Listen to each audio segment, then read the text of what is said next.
નમસ્કાર, પ્રણામ, સ્વાગત છે તમારું એક નવા વિડીયોમાં। મિત્રો, જો તમને આજનો આ વિડીયો પસંદ આવે તો વિડીયોને લાઈક, શેર અને આપણી ચેનલને સબસ્ક્રાઈબ જરૂર કરજો। તો ચાલો શરૂ કરીએ આજની સ્ટોરી। આનંદ એક ફેક્ટરીમાં કામ કરતો હતો અને ફેક્ટરીના માલિક પાસેથી તેણે 10 લાખ રૂપિયા ઉધાર લીધા, જે તે પાછા ના આપી શક્યો। ફેક્ટરીનો માલિક 65 વર્ષનો વૃદ્ધ વ્યક્તિ હતો, જે એક દિવસ પૈસા લેવા ગયો તો તેની નજર આનંદની 18 વર્ષની દીકરી ઉપર પડી, તો તેને પૈસા માફ કરવાના બદલામાં મહેશની દીકરી સાથે લગ્ન કરવાનું કહ્યું, પરંતુ આનંદ ના માન્યો તો માલિકે તેને જેલમાં પુરાવી દીધો અને જ્યારે પુત્રીને જાણ થઈ તો તે લગ્ન કરવા માટે તૈયાર થઈ ગઈ અને માલિકે ઉધાર માફ કરવા ઉપરાંત છોકરી માટે 10 લાખ રૂપિયા બેંકમાં જમા કરાવી દીધા। લગ્ન પછી જ્યારે તે છોકરીને લેવા ગયો તો રસ્તામાં જ આનંદ ભારે પગલાઓ સાથે ઘરમાં પ્રવેશ્યો હતો। આજે તેના ચહેરા પર પહેલા કરતાં પણ વધારે પરેશાની દેખાઈ રહી હતી, જે તેની પત્ની અને પુત્રીથી છુપાયેલી ના રહી શકી। પત્ની તો જાણતી હતી કે તેના પતિને શું પરેશાની છે, પરંતુ પુત્રી તેના પિતાને દરરોજ પરેશાન જોઈને પોતે પણ ખૂબ જ પરેશાન રહેવા લાગી હતી। જેવા જ તેના પિતા આનંદ ઘરે આવીને ખાટલા ઉપર બેઠા તો તે તરત જ બધા કામ છોડીને આનંદ પાસે આવી અને તેના પગ પાસે બેસીને પોતાના હાથ વડે તેના બૂટ કાઢવા લાગી। આનંદ જે વિચારોમાં ખોવાયેલો ખાટલા ઉપર બેઠો હતો, જ્યારે તેને લાગ્યું કે કોઈ તેના પગને સ્પર્શે છે, ત્યારે તેણે તરત જ તેના પગને હટાવીને જોયું તો તેની પુત્રી સવિતા તેના પગ પાસે બેસીને તેના બૂટ ઉતારી રહી હતી। તેણે બીજી જ ક્ષણે પોતાની પુત્રીના હાથોને પોતાના હાથમાં લીધા અને ચુંબન કર્યો અને તે કહેવા લાગ્યો, મારી દીકરી, તું અહીંયા મારી પાસે બેસ, મારા પગને કેમ હાથ લગાવે છે? હું પોતે મારા બૂટ કાઢી લઈશ। પણ બીજી જ ક્ષણે સવિતાએ પોતાના પિતાના બંને હાથને ચૂમ્યા અને કહેવા લાગી કે ના પિતાજી, તમારી સેવા કરવી એ તો મારી ફરજ છે। જો હું તમારા બૂટ નહીં કાઢું તો કોણ કાઢશે? તમે બેસો। તેણે પોતાના પિતાના બૂટ કાઢ્યા જ નહીં, પણ સાથે સાથે ગરમ પાણીથી પોતાના પિતાના પગ પણ ધોયા અને નરમ કપડાથી સાફ કર્યા। પછી તેના હાથ લૂછીને તેમની પાસે બેસી ગઈ। પોતાની દીકરીનો પ્રેમ જોઈને તો આનંદ પોતાની દીકરી પર ગર્વ મહેસૂસ કરવા લાગ્યો। મનમાં ને મનમાં તેના સારા નસીબની પ્રાર્થનાઓ કરતા તેણે ઊંડો શ્વાસ લીધો હતો। તે તો જાણે એક ક્ષણ માટે પોતાની દીકરીને જોઈને બધા દુઃખ ભૂલી ગયો હતો, પણ સવિતા હજી સુધી પોતાની વાતને ભૂલી ન હતી। તે પોતાના પિતા પાસે બેસીને કહેવા લાગી કે પપ્પા, ઘણા દિવસોથી હું જોઈ રહી છું કે તમે બહુ પરેશાન રહો છો। આખરે શું વાત છે જે તમને પરેશાન કરે છે? ના તો મમ્મી મને કાંઈ કહે છે અને ના તો તમે। શું હું તમારી વાલી દીકરી નથી? અથવા તો તમે મને હજુ સુધી એ જ એકદમ ભોળી, નાનપણમાં ખોવાયેલી છોકરી સમજો છો કે જેની સાથે કોઈ વાત શેર નથી કરાતી? જ્યારે સવિતાએ પોતાના પપ્પાનો હાથ પકડીને આ વાત કહી તો આનંદ તરત જ વિચારમાં પડી ગયો અને સવિતાને કહેવા લાગ્યો કે ના ના દીકરા, કંઈ ખાસ નથી। વાસ્તવમાં મારા પર 10 લાખ રૂપિયાનું દેવું છે, જે મારે ચૂકવવું પડશે। 7 મહિના વીતી ગયા છે, પણ હજુ સુધી હું 1 રૂપિયો પણ ભેગો નથી કરી શક્યો કે મારું આ દેવું ચૂકવી શકું। બસ આ જ વાત મને પરેશાન કરે છે કે હું કેવી રીતે આટલા પૈસા ભેગા કરું જેથી હું આ દેવું ચૂકવી શકું। આનંદ તેની પત્ની અને 2 પુત્રીઓ સાથે ભાડાના મકાનમાં રહેતો હતો। શરૂઆતથી જ તેમના સંજોગો સારા ન હતા। પહેલાં તો તે મહેનત મજૂરી કરતો હતો, પછી તેની નોકરી એક ફેક્ટરીમાં લાગી ગઈ। ફેક્ટરીમાં પણ તે નીચી પોસ્ટ પર કામ કરતો હતો। તેનો પગાર ખૂબ ઓછો હતો, જેના કારણે તેમનું ગુજરાન મુશ્કેલીથી ચાલતું હતું, પરંતુ તેની મહેનત અને લગન હતી કે ફેક્ટરીના માલિકને તેનું કામ પસંદ આવ્યું અને આ રીતે તે પ્રગતિ કરીને ઊંચી પોસ્ટ ઉપર લાગી ગયો। જ્યારે તેને પૈસા મળવા લાગ્યા ત્યારે તેણે તેનો વ્યર્થ ખર્ચ ન કર્યો, પરંતુ દરેક પૈસો પોતાની પાસે જમા કરવા લાગ્યો। તેણે તેની પત્નીને કહ્યું કે આપણે આ પૈસાને બચાવીને રાખીશું અને પછી ભગવાનની ઈચ્છા હશે તો આપણે પોતાનું ઘર લઈશું। તે ઠીકઠાક એરિયામાં રહેવાના હતા, જ્યાં એક યોગ્ય પ્લોટ પણ જોઈને ખરીદી લીધો હતો। જેમ જેમ પૈસા ભેગા થયા આ લોકો એક ટાઈમ ખાઈને પૈસા બચાવીને ત્યાં કામ શરૂ કરાવી દીધું, પરંતુ હજુ પણ પૈસા ઓછા પડી રહ્યા હતા. ફેક્ટરીનો માલિક તો ઘણો સારો હતો અને ઉંમરમાં પણ ઘણો મોટો હતો. આનંદે જ્યારે તેના માલિકને તેના નવા ઘરના બાંધકામ વિશે વાત કરી તો માલિકે ખુશીથી 10 લાખ રૂપિયા કાઢીને તેના હાથમાં મૂકી દીધા અને કહેવા લાગ્યો કે જા, તું તારા ઘરનું કામ આ પૈસાથી હલ કર, પછી જ્યારે તારી પાસે પૈસા ભેગા થાય ત્યારે મને પાછા આપી દેજે. આ સાંભળીને આનંદ પોતાના માલિકને દુઆઓ આપવા લાગ્યો અને તે પૈસાથી તેને પોતાનું ઘર બનાવી લીધું હતું. ઘર તો બની ગયું, પરંતુ જે ઉછીના પૈસા તેણે લઈને રાખ્યા હતા તેની ચૂકવણી કરવી તેના માટે મુશ્કેલ બની ગઈ, કારણ કે તે પોતાના ઘરમાં રહેવા આવી ગયો હતો. વીજળી, ગેસ, પાણીના બિલ અને અન્ય જરૂરિયાતો અને થોડા ઘણા ઉધાર જે તેને તેના મિત્રો પાસેથી અને સંબંધીઓ પાસેથી લીધા હતા એ જ આ 7 મહિનામાં તે પૂરા કરી શક્યો હતો. ઘરની પરિસ્થિતિ પણ બસ ઠીકઠાક હતી અને ઉપરથી 2 દીકરીઓનો બોજ પણ. મોટી દીકરી સવિતા 18 વર્ષની થઈ ગઈ હતી, જ્યારે બીજી 16 વર્ષથી નાની હતી. હવે તો આનંદ પોતાની ફેક્ટરીના માલિકની સામે જતી વખતે પણ ડરતો હતો. 7 મહિના થઈ ગયા છે, તે ક્યાંક તેને આપેલા ઉધાર પૈસા માંગી લેશે તો તે શું કહેશે? તેની પાસે તો 1 રૂપિયો પણ બચતો ન હતો કે તે પોતાના માલિકને કહી શકે કે તે પૈસા ભેગા કરી રહ્યો છે. આનંદને જે વાતનો ડર હતો તે દિવસે એ જ થયું. તે પોતાનું કામ કરીને જેવો જ ઘરે નીકળવા લાગ્યો ત્યારે અચાનક ફેક્ટરીનો માલિક ત્યાં તપાસ કરવા માટે આવી ગયો. જ્યારે તેણે આનંદને જોયો તો તરત જ પોતાની પાસે બોલાવી લીધો અને ઘર વિશે પૂછવા લાગ્યો. આનંદ ડરતા ડરતા દરેક વાતનો જવાબ આપતો રહ્યો. ત્યારબાદ વાતચીતના અંતે ફેક્ટરીના માલિકે કહી દીધું કે મારી પાસેથી તે જે ઉધાર પૈસા લીધા હતા આખરે તું ક્યાં સુધી મને પાછા આપીશ? આ સાંભળીને તો આનંદના ચહેરાનો રંગ ઉડી ગયો હતો અને કહેવા લાગ્યો કે સાહેબ, હું પૈસા ભેગા કરી રહ્યો છું. મોંઘવારી એટલી વધી રહી છે કે જેમ જેમ હું થોડા પૈસા ભેગા કરું છું તે બીજા મહિનામાં આવતા ખર્ચામાં ફરીથી ખર્ચ થઈ જાય છે. તમે ચિંતા ના કરો, હું તમે આપેલા ઉધાર પૈસાને મારા પગારમાંથી ચૂકવી દઈશ. ફેક્ટરીના માલિકે હામાં માથું હલાવી દીધું. તે કરોડો અબજોનો માલિક હતો, તેના માટે 10 લાખ વધુ મહત્વ ધરાવતા ન હતા, પરંતુ તેમ છતાં પણ તે તેના ત્યાં કામ કરતા વર્કર્સને એ જણાવવા માંગતો હતો કે જ્યારે ઉધાર લેવામાં આવે તો તેના પાછા આપવા એ ઈમાનદારીની નિશાની હોય છે. આનંદે જ્યારે આ વાત ઘરે આવીને જણાવી તો તેની પત્ની અને પુત્રી પરેશાન થઈ ગયા હતા. મોટી દીકરી ભણેલી ગણેલી હતી. તે તેના પિતાને કહેવા લાગી, પપ્પા, આ મહોલ્લામાં જે સ્કૂલ છે તેમાં હું ભણાવવાનું શરૂ કરી દઉં છું, જેની સાથે બાળકોને ટ્યુશન પણ કરાવીશ તો ઘરના ખર્ચામાં થોડી સરળતા થઈ જશે, તમારા પૈસા પણ થોડા બચવા લાગશે અને આમ આપણે તમારી ફેક્ટરીના માલિકના ઉધાર લીધેલા પૈસા પણ ચૂકવી દઈશું. જ્યારે આનંદે આ વિશે સાંભળ્યું તો કહેવા લાગ્યો, બિલકુલ નહીં, હું છું ને, અરે મારી હાજરીમાં તમારે કોઈ કામ કરવાની જરૂર નથી. તે એક સ્વાભિમાની વ્યક્તિ હતો. તેની પુત્રીને તે ખૂબ જ પ્રેમ કરતો હતો. તે નહોતો ઈચ્છતો કે જે મુશ્કેલીઓ અને મુસીબતો તે બહાર સહન કરે છે તે તેની પુત્રીઓ પણ સહન કરે. તે તો પોતાની દીકરીઓને નોકરી કરાવવા પણ નહોતો માંગતો, પરંતુ જ્યારે ઘરની પરિસ્થિતિ જોઈ તો તેણે ખૂબ મુશ્કેલીથી તેની પુત્રીને નોકરી કરવાની અનુમતિ આપી. સવિતા તો ખૂબ ખુશ થઈ ગઈ હતી. તેને બીજા દિવસથી જ તે વિસ્તારની પ્રાથમિક શાળામાં બાળકોને ભણાવવાનું શરૂ કરી દીધું. આ સાથે સાથે સાંજે પોતાના પાડોશીઓના ઘરમાં તે બાળકોને ભણાવવા જતી હતી. તે સંપૂર્ણ ઢાંકેલા કપડામાં ઘરની બહાર નીકળતી હતી. તે દિવસે પણ એવી જ સ્થિતિમાં હતી. જ્યારે તે સ્કૂલમાંથી ભણાવીને જેવી જ બહાર નીકળી તો ત્યારે જ ફેક્ટરીનો માલિક પોતાની મોટી ગાડીમાં તે સ્કૂલને ડોનેશન આપવા માટે આવી રહ્યો હતો.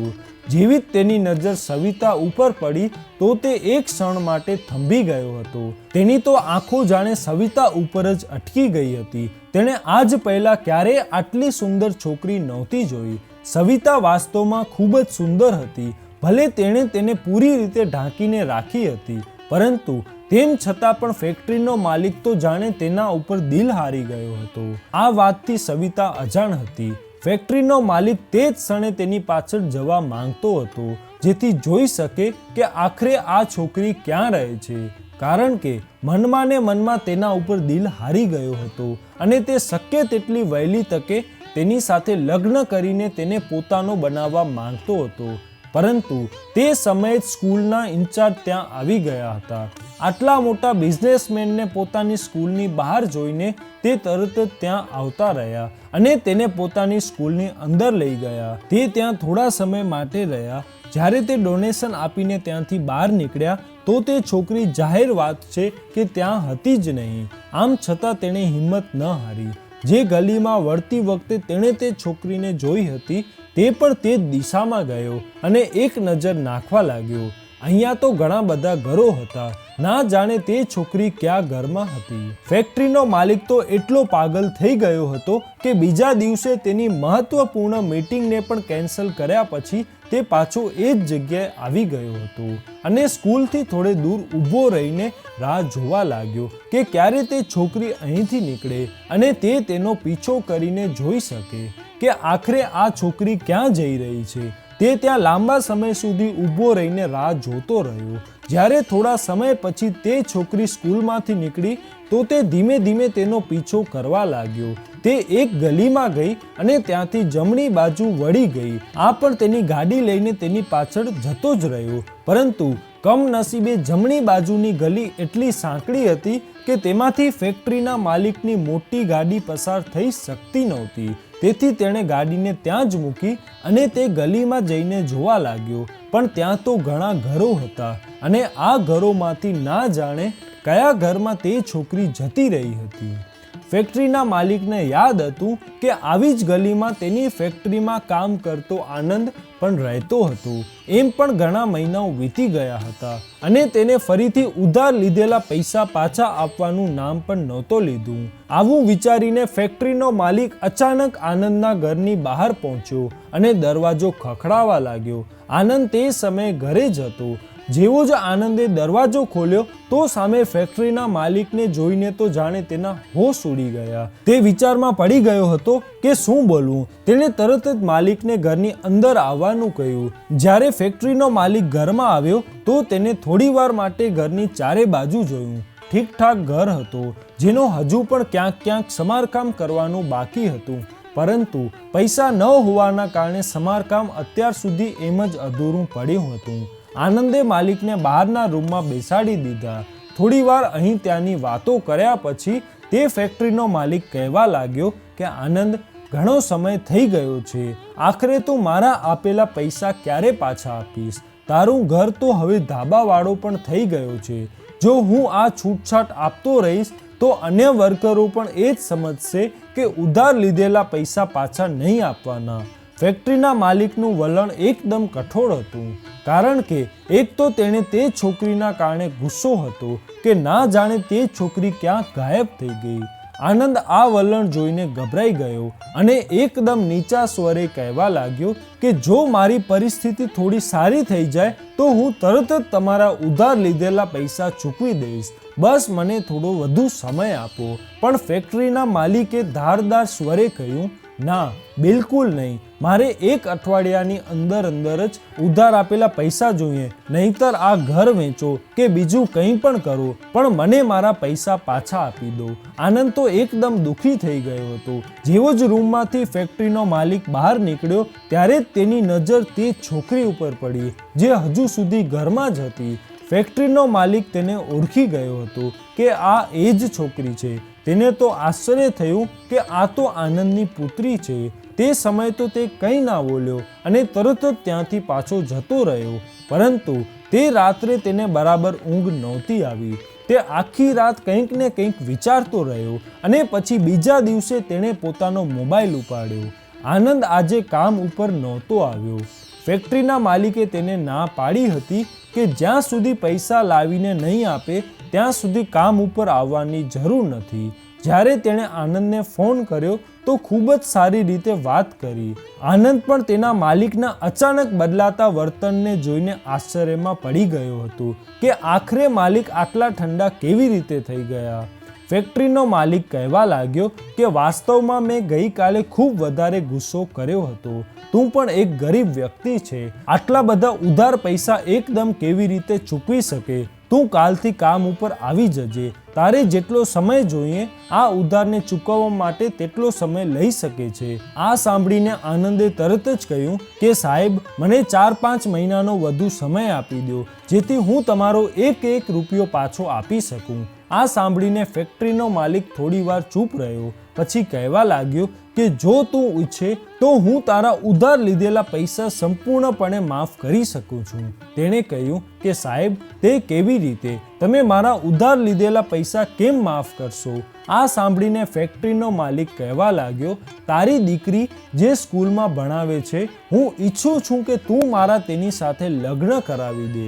બદલામાં હું તે ઉધાર લીધેલા પૈસા માફ કરી દઈશ. આ સાંભળીને તો આનંદના હોશ ઉડી ગયા. તે હેરાન પરેશાન થઈ ગયો હતો.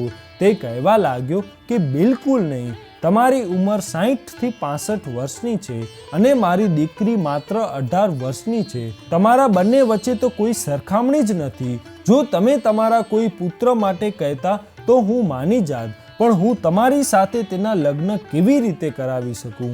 આ સાંભળીને ફેક્ટરીનો માલિક ગુસ્સે થઈ ગયો હતો અને કહેવા લાગ્યો કે મેં તારી દીકરીને ભગાડવાની વાત નથી કરી, પણ સીધી રીતે લગ્ન કરવા માટે કહ્યું છે. જો તું નથી માનતો તો પછી ઠીક છે, મારા આપેલા ઉધાર પૈસા 1 અઠવાડિયાની અંદર મને પાછા આપી દે, નહીંતર તારા માટે સારું નહીં થાય. આનંદ તો પરેશાન થઈ ગયો હતો. તેની તો રાતોની ઊંઘ ઉડી ગઈ હતી. ભલા તે આટલા બધા ઉધાર પૈસા 1 અઠવાડિયાની અંદર કેવી રીતે ચૂકવી શકે? તેણે તેના ઘણા મિત્રો સાથે વાત કરી, પણ બધા લોકો મધ્યમ વર્ગના હતા. દરેકની પોતાની જરૂરિયાતો હતી, માટે કોઈ તેને આટલા બધા પૈસા આપે નહીં. જે સમય ફેક્ટરીના માલિકે આપ્યો હતો તે પૂરો થઈ ગયો હતો. બીજા દિવસે પોલીસ તેના દરવાજે આવી અને આનંદને પકડીને લઈ ગઈ. આનંદ જેલમાં પૂરાઈ ગયો હતો અને અહીં તેની પત્ની અને પુત્રીઓ ખૂબ જ પરેશાન થઈ ગઈ હતી. તે તો એ વાતથી અજાણ હતી કે આખરે તેમના પિતાને શા માટે જેલમાં પુરાવી દીધા છે. કારણ ઉધાર લીધેલા પૈસા નહીં, પણ સવિતા પોતે હતી. સવિતાના મામા જો કે ત્યાં જ રહેતા હતા. તે ફેક્ટરીના માલિકને વિનંતી કરવા લાગ્યા કે મારા બનેવીને છોડાવી દો. તે તેના પરિવારના એકમાત્ર કમાતા વ્યક્તિ છે. થોડા કરીને તમામ આપેલા ઉધાર પૈસા ચૂકવી દેશે. તમે તો લાખો કરોડો કમાવા વાળા છો. ભગવાનની ખાતર તેમની ઉપર દયા કરો. પરંતુ તેણે તે જ શરત તેમની સામે પણ મૂકી. ફેક્ટરીનો માલિક કહેવા લાગ્યો કે હું આનંદની મોટી પુત્રી સાથે લગ્ન કરવા માંગુ છું. લગ્નના બદલામાં હું આ બધા ઉધાર પૈસા માફ કરી દઈશ અને તેની પુત્રી માટે તેના ખાતામાં 10 લાખ રૂપિયા જમા કરાવી દઈશ. આ સાંભળીને તો તેના મામા વિચારમાં પડી ગયા હતા. તે વ્યક્તિની પહેલી પત્નીનું ઘણા સમય પહેલા અવસાન થઈ ગયું હતું. તેના 2 પુત્રો હતા જેઓ બીજા દેશમાં પોતાના બિઝનેસને આગળ વધારી રહ્યા હતા. સવિતાના મામાએ જ્યારે આ વાત સવિતાને જણાવી કે તે વ્યક્તિ તારી સાથે લગ્ન કરવા માંગે છે, તે લગ્નના બદલામાં તારા પિતાને જેલમાંથી બહાર કઢાવી દેશે અને ત્યાં સુધી કે ઉધાર પણ માફ કરી દેશે. હવે બોલ, તું શું કહેવા માંગે છે? તેની માએ આ વાત સાંભળી તો તેણે તરત જ ના પાડી દીધી કે બિલકુલ નહીં, હું મારી દીકરીની જિંદગી ક્યારે આ રીતે બરબાદ નહીં કરું. પરંતુ સવિતાએ ઊંડો શ્વાસ લીધો અને કહેવા લાગી કે હું તે વ્યક્તિ સાથે લગ્ન કરવા માટે તૈયાર છું. જો મારા લગ્નને બદલે મારા પપ્પા જેલમાંથી નીકળીને આવી શકે છે તો હું તેમના માટે કોઈ પણ કુરબાની આપવા તૈયાર છું. જેવી જ આ વાત ફેક્ટરીના માલિક સુધી પહોંચી તો તેની ખુશીની કોઈ સીમા ના રહી. બીજા દિવસે તે અમુક લોકો સાથે ત્યાં પહોંચી ગયો.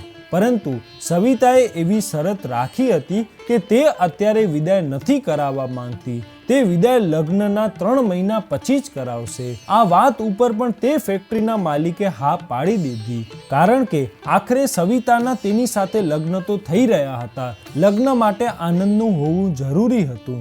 કારણ કે કન્યાદાન તો તેને જ કરવાનું હતું. જ્યારે તે જેલમાંથી છૂટીને આવ્યો અને તેણે પોતાના ઘરમાં લોકોને જોયા, પંડિતને જોયા, તો જાણે તેનો શ્વાસ રોકાઈ ગયો હતો. તે આશ્ચર્યથી દરેકનો ચહેરો જોઈ રહ્યો હતો અને જલ્દી જ તેને ખબર પડી ગઈ હતી કે તેની પુત્રીના લગ્ન ફેક્ટરીના માલિક સાથે થવા જઈ રહ્યા છે. પરંતુ તે લાચાર હવે કંઈ પણ નહોતો કરી શકતો સિવાય ખામોશીથી પોતાની દીકરીનું કન્યાદાન કરાવવાના બદલે. થોડી વાર પછી તેની માસૂમ દીકરી 65 વર્ષના ફેક્ટરીના માલિકની પત્ની બની ગઈ હતી. પરંતુ વિદાય 3 મહિના પછી નક્કી થઈ હતી. એટલા માટે સવિતાની તેની સાથે વિદાય કરવામાં નહોતી આવી. જેવા તેઓ ત્યાંથી ગયા તો આનંદ તો જાણે ત્યાં જ પડી ગયો હતો. આનંદે પોતાની દીકરીની સામે હાથ જોડી દીધા કે મારી દીકરી, મને માફ કરી દે. તારે મારા લીધે આટલી મોટી કુરબાની આપવી પડી. પણ બીજી જ ક્ષણે સવિતા ઊભી થઈ અને રડતા રડતા પોતાના પિતાના હાથોને પોતાના હાથમાં પકડીને કહેવા લાગી, ના, બિલકુલ પણ નહીં. તમારા માટે તો મારો જીવ પણ હાજર છે. જો મારું નસીબ તે વ્યક્તિ સાથે છે તો મને તે મંજૂર છે. હું મારા ભગવાનની મરજીથી ખુશ છું. આ પછી તો જાણે ખામોશી છવાઈ ગઈ. 10 લાખ ઉધાર લીધેલા રૂપિયા માફ થઈ ગયા હતા. આનંદ ઘણા દિવસો સુધી ફેક્ટરીમાં ના ગયો, પરંતુ રોજની કમાણી પણ જરૂરી હતી. એટલા માટે તે ફરીથી ફેક્ટરી ઉપર જવા લાગ્યો. 3 મહિનાનો સમય ખૂબ જ ઝડપથી પસાર થઈ રહ્યો હતો. આખરે એ દિવસ પણ આવી ગયો જ્યારે સવિતાને દુલ્હન બનાવવામાં આવી. તેની મા પણ રડી રહી હતી અને તેના પિતા પણ ઉદાસ હતા. તે કહેવા લાગ્યા કે કોઈ એવો ચમત્કાર થઈ જાય કે તેની દીકરીને તે વ્યક્તિ સાથે ના જવું પડે. આનંદ પોતાના માલિકની આદતને જાણતો હતો. જો થોડા દિવસો પછી તેનું મન સવિતાથી ભરાઈ જશે તો તેને તે ઘરમાંથી કાઢી શકતો હતો. તેઓ તો મોટા લોકો હતા, પણ સવિતાની તો જિંદગી બરબાદ થઈ જશે. તે ભગવાન સમક્ષ માથું નમાવીને ના જાણે ક્યાં સુધી રડતો રહ્યો. પોતાના ભગવાનની સામે પ્રાર્થના કરતો રહ્યો, પણ કદાચ ભગવાનને પણ કંઈક બીજું જ મંજૂર હતું. જ્યારે તે ફેક્ટરીનો માલિક જાન લઈને સવિતાને લેવા માટે આવતો હતો ત્યારે રસ્તામાં તેમની ગાડીનો એક્સિડન્ટ થઈ ગયો. એક્સિડન્ટ એટલો ભયંકર હતો કે તેની ગાડીનું ચકનાચૂર થઈ ગયું. ત્યાં સુધી કે ફેક્ટરીના માલિકને પણ ગાડી કાપીને બહાર કાઢવામાં આવ્યો. પરંતુ ત્યાં સુધી તેનું અવસાન થઈ ગયું હતું. આ દરમિયાન સવિતા દુલ્હન બનીને કોઈ ચમત્કારની રાહ જોઈ રહી હતી કે ત્યારે જ ફોનમાં રિંગ વાગી. જ્યારે આનંદે ફોન ઉપાડ્યો તો તેને સમાચાર મળ્યા કે ફેક્ટરીના માલિકનું અવસાન થઈ ગયું છે. તો તે ઝડપથી ત્યાં પહોંચી ગયો. માલિકનો અંતિમ સંસ્કાર કરવામાં આવ્યો, પણ સવિતા ફેક્ટરીના માલિકની પત્ની હોવાના કારણે તેનો પણ મિલકતમાં હિસ્સો હતો, જે બંને પુત્રો અને પછી સવિતા વચ્ચે વહેંચવામાં આવ્યો. જ્યારે મિલકતનો હિસ્સો સવિતા પાસે આવ્યો તો તેની કિંમત કરોડો રૂપિયામાં હતી. બેઠા બેઠા એમનું નસીબ બદલાઈ ગયું હતું અને કરોડો રૂપિયાની પ્રોપર્ટી સવિતા પાસે આવી તો તેનું તો જાણે નસીબ બદલાઈ ગયું. ભગવાને કેવી રીતે બાજી ફેરવી હતી. સવિતા માટે ઘણા બધા છોકરાઓના સંબંધ આવવા લાગ્યા. દરેક છોકરો સવિતા સાથે લગ્ન કરવા માંગતો હતો, પરંતુ તેમ છતાં આનંદે કોઈ પણ ઉતાવળ ના કરી અને દેખભાળ કરીને પુત્રીના ફરીથી એક સારા છોકરા સાથે લગ્ન કરી દીધા. આનંદે આજે પણ જેટલો ભગવાનનો આભાર માને એટલો ઓછો હતો. તેના ભગવાને કેવો હકમાં ફેસલો કર્યો હતો તે તો ભગવાનનો આભાર માનતા થાકતો નહોતો. તો મિત્રો, આજનો આ વિડીયો તમને કેવો લાગ્યો કોમેન્ટમાં જરૂર કહેજો. અને જો વિડીયો પસંદ આવ્યો હોય તો વિડીયોને લાઈક, શેર અને આપણી ચેનલને સબસ્ક્રાઈબ જરૂર કરજો. જય શ્રી કૃષ્ણ.